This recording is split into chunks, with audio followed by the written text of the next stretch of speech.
Bem-vindos, amigos do canal Uma Voz no Deserto. Tudo bem com vocês? Que a Bíblia fala do futuro prevendo seus acontecimentos importantes em diversas áreas, todos concordam. Mas será possível que ela estabeleça data para alguns desses acontecimentos? Sir Isaac Newton acreditava que sim. Muitos talvez não saibam, mas Newton dedicou muito mais tempo para estudar a Bíblia, e em especial a escatologia, do que a física. Ele cria que a Bíblia ocultava em suas páginas datas para eventos futuros. Como todos sabemos, Newton não era um idiota. Muito pelo contrário, ele está entre os maiores gênios que esse mundo já viu. Durante muitos anos, essas pesquisas de Newton não foram conhecidas do público, pois Newton, com medo da perseguição da igreja estabelecida, fazia e mantinha suas pesquisas em segredo. Por isso, foi só muitos anos após a sua morte que essas pesquisas vieram a público. E examinando os estudos de Newton, vemos como ele conseguiu prever com impressionante assertividade o ano da restauração do Estado de Israel.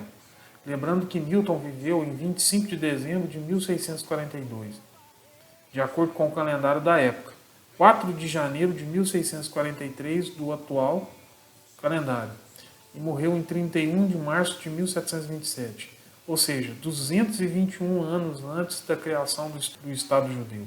Nessas anotações, ele também estabelece uma data limite para a volta de Jesus, 2060. Newton estava convicto de que a Bíblia era a inerrante palavra de Deus e que, codificada em suas páginas, haviam segredos escondidos à vista de todos. Poderia Isaac Newton estar correto em suas impressões? Como vimos no primeiro exemplo, ao que parece sim. Seus escritos sobre escatologia estão no Museu da Bíblia em Israel e são públicos.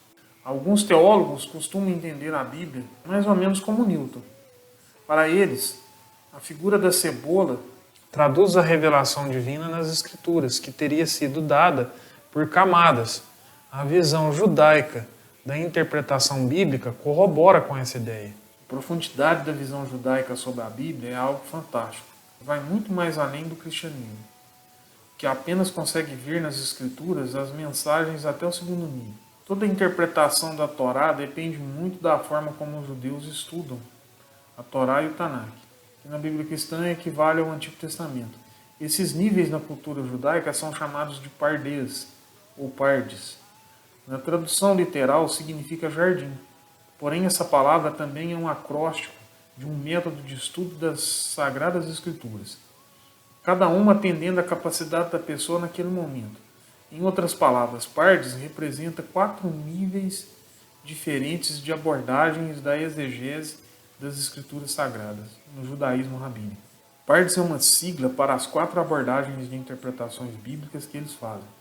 Primeiro, pechar, o simples significado, ou significado literal, assim é ensinado para as crianças e adultos que ainda não estão familiarizados com a literatura da Torá.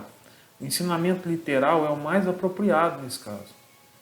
Segundo, remés, ou dicas, de um significado alegórico, um ensinamento mais profundo e não apenas a expressão literal, atingidos por pessoas com melhor nível cultural e amplo conhecimento da Torá. Terceiro, drash, que quer dizer interpretação. Nesse nível, tenta-se descobrir o significado através do midrash. Midrash é exegese, significado oculto ou escondido. Analisando as palavras, a colocação, os formatos das letras, por comparação de palavras e formas, e também por ocorrências semelhantes em outros locais.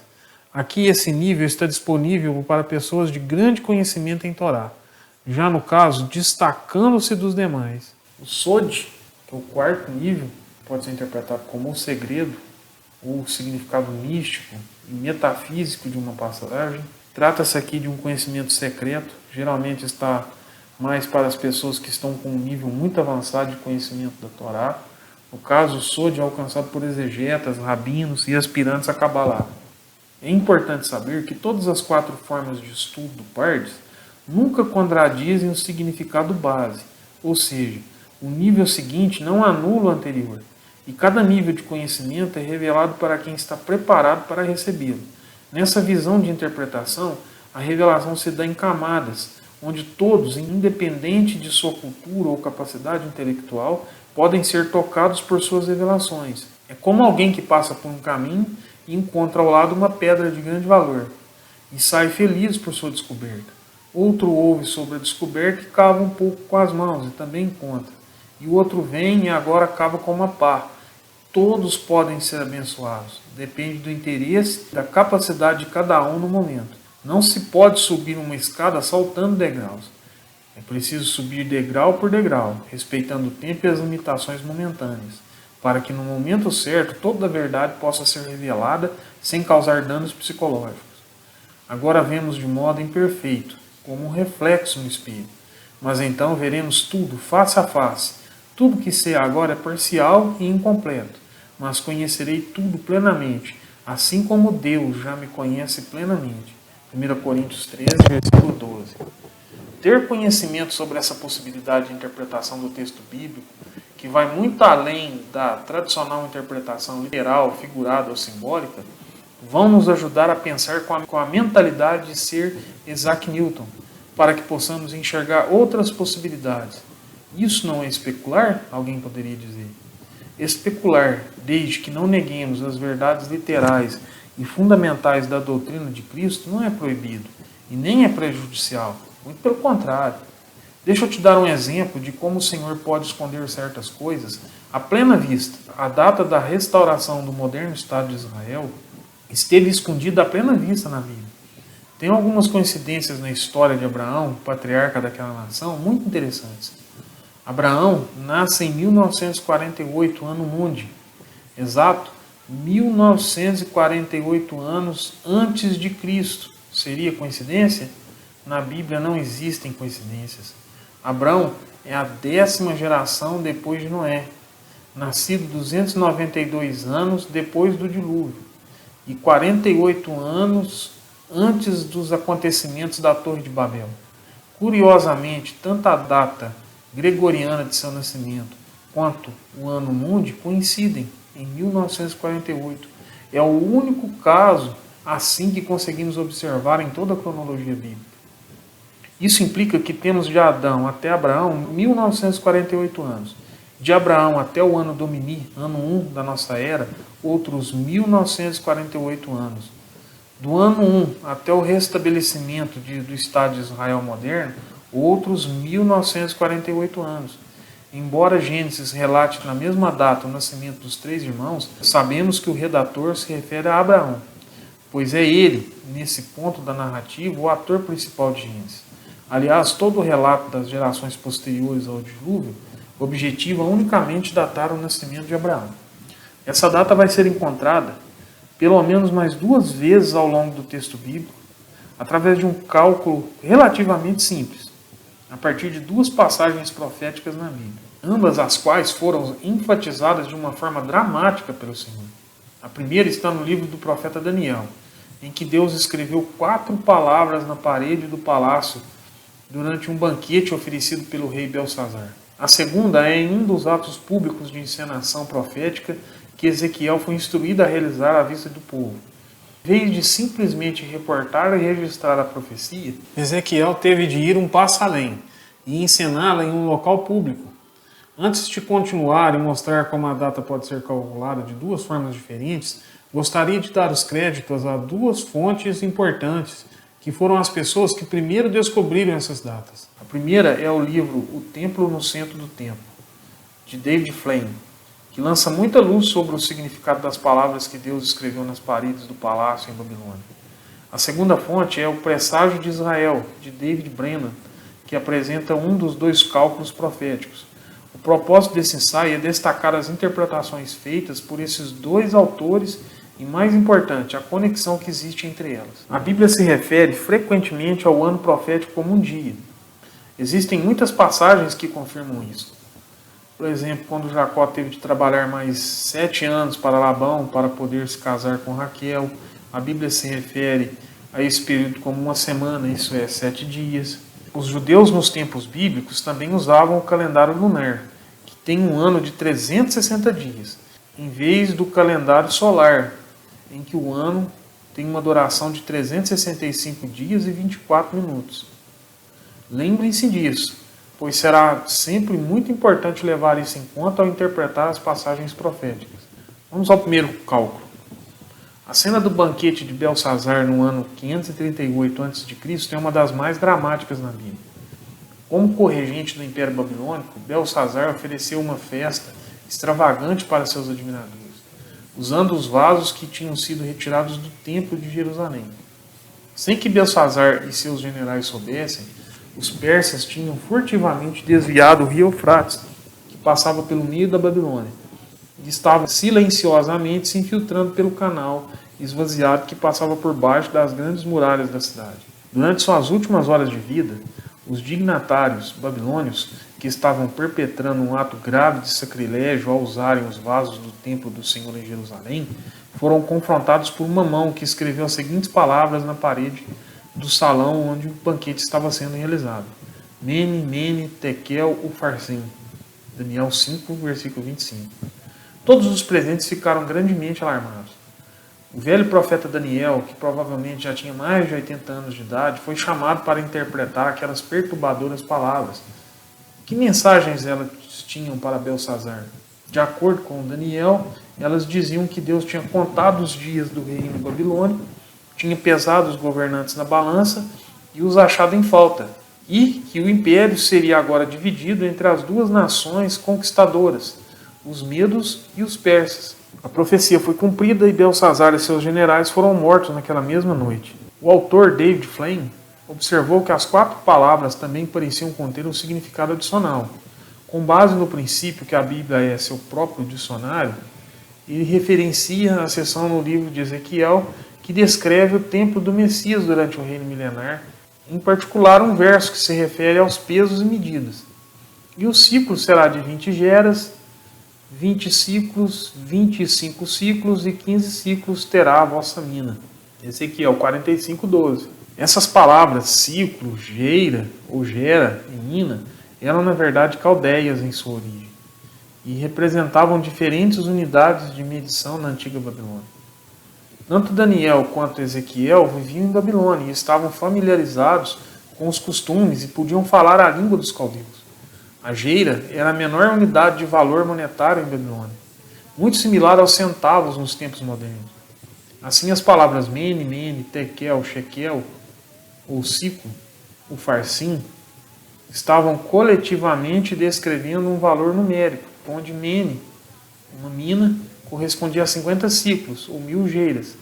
Um tekel correspondia a 20 geiras, e um parsim correspondia a 500 geiras.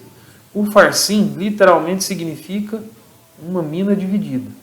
Isso dá 1000 mais 20 mais 500. Confirmação independente disso, onde as palavras em questão, isto é, mene, tekel e o farsim, podem ser interpretadas como unidades babilônicas tradicionais de medição, podem ser encontradas em comentário The Bible, Knowledge, The Valvard and Zook, ou seja, em um comentário bíblico, em inglês. O autor David Flame faz uma análise dos muitos modos impressionantes em que esse número 2520 aparece repetidamente na história judaica e na exegese bíblica.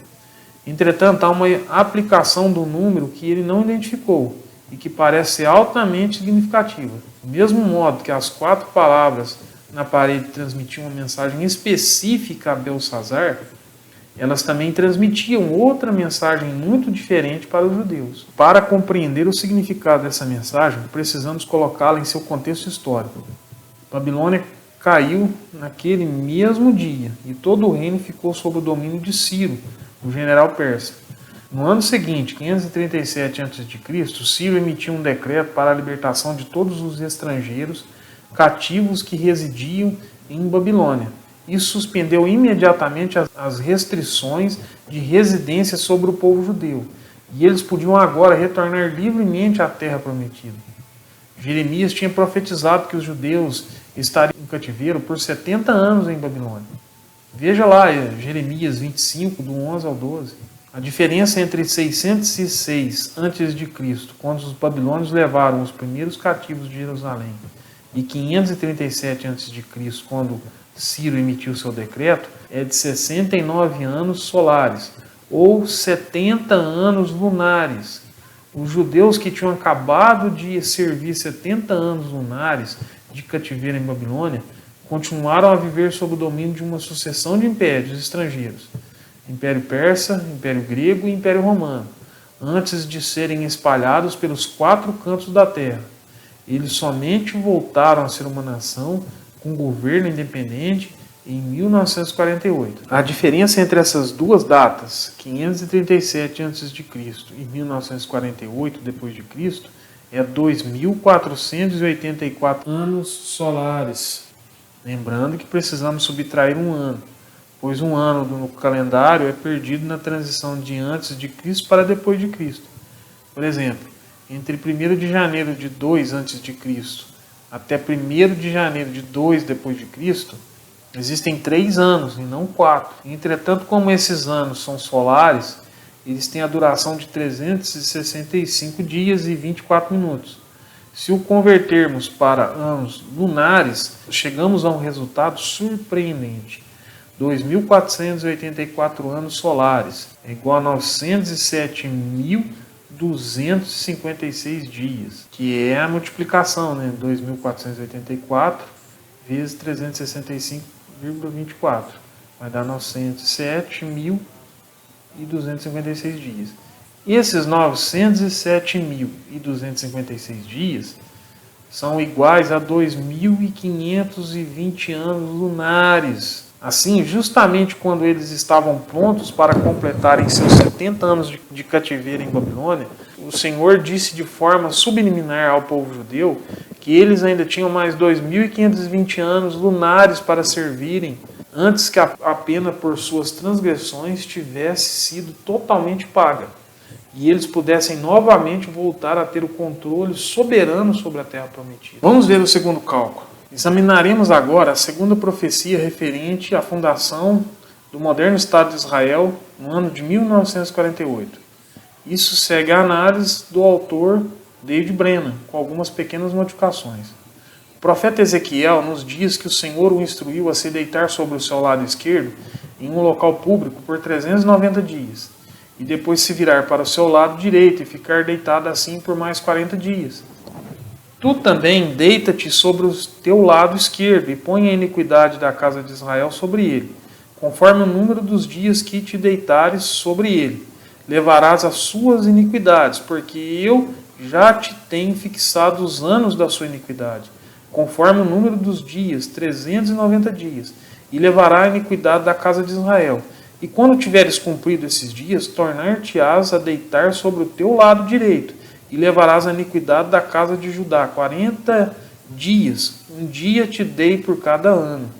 Considere o quão extraordinário isso deve ter sido para o povo judeu daquele tempo, quando um profeta respeitado voluntariamente se prostrou diante de todos de um modo humilhante por mais de um ano. Claramente o Senhor queria que todos recebessem a mensagem. Mas qual era a mensagem? Isso é declarado por Ezequiel. Os reinos do norte e do sul de Israel, conhecidos respectivamente como Casa de Israel e Casa de Judá, estavam sendo punidos por suas iniquidades, seu fracasso repetido em fazer o mínimo que o Senhor requeria deles. Por terem sido rebeldes e de dura cerviz, por terem se recusado a honrar a aliança com Deus, eles iriam sofrer a retribuição. O Senhor já os tinha advertido muitas vezes a respeito da punição que seria aplicada se eles desprezassem sua santa lei. Mas eles não deram ouvido. Como a passagem acima declara, cada dia representaria um ano da punição. Essa punição seria de 390 anos pela rebelião do reino do norte e 40 anos pelo reino do sul. Além disso, a sentença seria cumprida consecutivamente, com os 2 períodos adicionados, pois o próprio profeta teve de se deitar em um local público diante de estranhos durante 430 dias consecutivos. No entanto, o livro de Levítico define detalhes precisos da lei a que o povo judeu estava sujeito. Ele também especifica que, quando apropriado, quando fosse preciso, as penas seriam combinadas para cada infração à lei. Em particular, conforme David Brennan observa, o livro prevê a multiplicação das penas quando a atitude de desobediência fosse obstinada e persistente. Ou seja, quando eles insistissem nos erros, as penas seriam então multiplicadas. E se ainda com estas coisas não me ouvirdes, então eu prosseguirei a castigar-vos 7 vezes mais por causa dos vossos pecados. Levíticos 26, versículo 18. E se andardes contrariamente comigo, e não me quiserdes ouvir, trar-vos-ei pragas 7 vezes mais, conforme os vossos pecados. Levíticos 26, 21. E se com isso não me ouvirdes, mas ainda andardes contrariamente para comigo, também eu para convosco andarei contrariamente, em furor, e vos castigarei 7 vezes mais, por causa dos vossos pecados. Levíticos 26, 27 e 28. Essas advertências, repetidas 3 vezes, sugerem fortemente que o Senhor mais tarde agiu conforme tinha advertido, que agiria e multiplicou a punição deles por 7. Aparentemente, isso ocorreu quando eles o rejeitaram mais uma vez no fim do cativeiro em Babilônia, recusando-se a retornar em número significativo para a terra prometida. Embora um grupo pequeno tenha retornado inicialmente para reconstruir o templo, de um modo geral, o número dos que voltaram foi muito pequeno. Por exemplo, em 459 a.C., 78 anos após o decreto emitido por Ciro, quando havia bem mais de 200 mil judeus em Babilônia, somente 6 mil decidiram retornar do exílio, junto com Esdras. Como os judeus já tinham servido 70 anos de sua punição em Babilônia, a multiplicação especificada em Levítico somente poderia se aplicar ao tempo restante, isto é, 360 anos. 430 anos menos 70 vai dar 360. Quando multiplicado por 7, isso se torna em 2.520 anos de novo. Temos novamente um número notável, de 2.520. Como o nosso cálculo anterior mostrou, isso se traduz na data de fundação do moderno Estado de Israel, 1948. Lembrando que o ressurgimento do moderno Estado de Israel marca o início do período conhecido na Bíblia como princípio das dores. Quem ouviu falar de algo tão estranho? Quem viu uma coisa dessas? Acaso algum país nasceu em um só dia? Alguma nação veio a existir num instante? Mas quando começarem as dores de parto de Sião, seus filhos já terão nascido. Isaías 66, versículo 8. Percebe como coisas desse tipo não podem ser coincidências? Que outras datas importantes poderiam estar aí, à plena vista, mas ainda não reveladas?